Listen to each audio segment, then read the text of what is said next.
நீங்க நாங்க ஒரு மாவட்டம்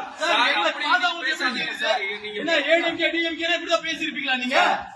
நாங்க உத்தரவு வந்தா நீங்க என்ன கேக்குறீங்க? நீ மேல இருந்து வா இல்ல கீழே போனா என்ன அர்த்தம்? நாங்க என்ன இது சார் என்ன நினைக்கிறீங்க? நாங்க உள்ள வந்துட்டோம்னா உங்களோட அடிமை நினைக்கிறீங்களா? இல்ல எங்களோட வேலைக்காக நாங்க வந்திருக்கோம். நீங்க இவ்வளவு கோவப்படுறீங்க? ஒருமையில பேசுவார் நான் கேட்கணும்.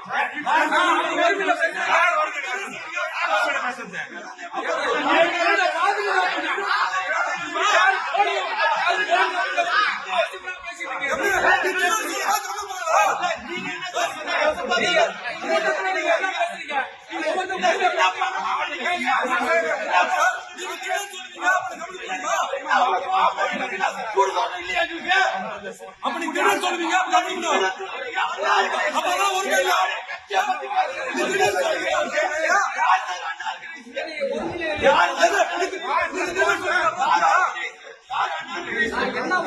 உங்களுக்கு என்ன சார் இருக்கு? போய் பேசுங்க, திமுக பத்தி பேசுங்க, அவனை பத்தி பேசுங்க, எங்களை பத்தி பேசுறது உங்களுக்கு என்ன? சொல்றீங்க